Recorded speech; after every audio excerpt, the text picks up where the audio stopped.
नमस्कार। देखिए, कुछ गीत ना सिर्फ गीत नहीं होते, वो एक पूरे देश की आवाज बन जाते हैं। आज हम बात करेंगे वंदे मातरम की, एक ऐसे गीत की कहानी जो भारत के स्वतंत्रता संग्राम की कह सकते हैं आत्मा बन गया। तो सवाल यही उठता है कि क्या वंदे मातरम सिर्फ एक कविता थी या फिर वो चिंगारी थी जिसने आजादी की मशाल को जलाया। चलिए पता लगाते हैं, इसकी जड़ों तक चलते हैं। तो सबसे पहले एक गीत का जन्म देखिए। किसी भी क्रांति की आवाज बनने से पहले ना ये गीत बस कागज पर लिखे हुए कुछ शब्द थे।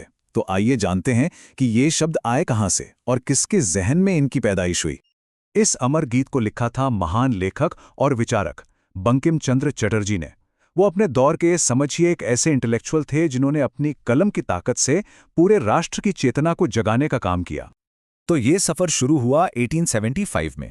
पहले ये सिर्फ एक कविता थी, लेकिन इसकी असली ताकत तब सामने आई जब 1882 में बंकिम चंद्र जी ने इसे अपने क्रांतिकारी उपन्यास आनंद मठ में जगह दी। और बस, अब ये सिर्फ एक कविता नहीं रही, ये एक कहानी का हिस्सा बन गई। एक ऐसी कहानी जो लाखों लोगों तक पहुंची। अगला पड़ाव, पहली गूंज। अब वो वक्त आ गया था जब ये गीत उपन्यास के पन्नों से बाहर निकलने वाला था और सीधा लोगों के बीच पहुंचने वाला था। ये वो लम्हा था जब इन शब्दों को पहली बार सबके सामने एक आवाज मिलने वाली थी। जरा सोचिए, साल है 1896, जगह कलकत्ता का कांग्रेस अधिवेशन, और इसी ऐतिहासिक मंच पर पहली बार वंदे मातरम की गूंज सुनाई देती है। और जानते हैं सबसे दिलचस्प बात क्या थी? इसे अपनी आवाज देने वाले कोई और नहीं बल्कि खुद गुरुदेव रविंद्रनाथ टैगोर थे। सोचिए, जब टैगोर जैसी शख्सियत ने इसे गाया होगा तो इस गीत को एक अलग ही लेवल की प्रतिष्ठा और पहचान मिल गई होगी। अब आता है कहानी का सबसे बड़ा मोड़, आजादी का नारा।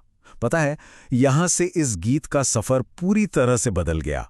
अब ये सिर्फ एक रचना नहीं थी, ये अंग्रेजी हुकूमत के खिलाफ एक हथियार बनने जा रहा था। ये बात है 1905 की। अंग्रेजों ने बंगाल के बंटवारे का फैसला किया और बस पूरे देश में विरोध की आग भड़क उठी। और उस आंदोलन की गलियों में, जुलूसों में वंदे मातरम अब सिर्फ एक गीत नहीं रहा, वो स्वतंत्रता सेनानियों का युद्ध घोष बन गया, एक बैटल क्राई। अब जाहिर है इस गीत की बढ़ती ताकत ने ब्रिटिश सरकार को डरा दिया। उन्हें लगा कि भाई, अगर इस आवाज को नहीं दबाया तो बात हाथ से निकल जाएगी, शायद ये आंदोलन कमजोर पड़ जाए। और इसीलिए उन्होंने इस पर बैन लगा दिया। लेकिन अंग्रेजों का ये दांव पूरी तरह उल्टा पड़ गया। कहते हैं ना, जिस चीज को जितना दबाओ वो उतनी ही तेजी से उभरती है। इस बैन ने तो गीत को और भी ज्यादा पावरफुल बना दिया। अब ये हर भारतीय की जुबान पर था, विद्रोह का, अवज्ञा का प्रतीक।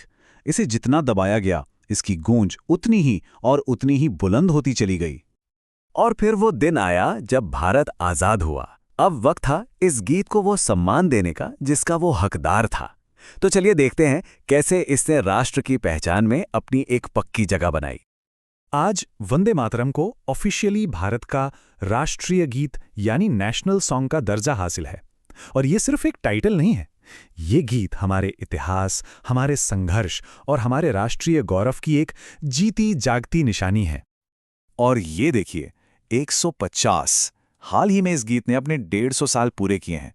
जरा सोचिए, 150 साल बाद भी इसके शब्दों की ताकत, इसकी रेलेवेंस जरा सी भी कम नहीं हुई है। ये अपने आप में एक बहुत बड़ी बात है।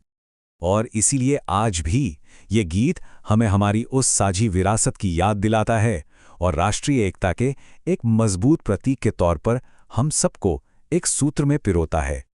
तो ये थी कहानी एक ऐसे गीत की जो एक कविता से शुरू हुआ और एक पूरी क्रांति की आवाज बन गया। एक ऐसी आवाज जो आज भी करोड़ों दिलों में गूंजती है। गर्व से कहो, वंदे मातरम।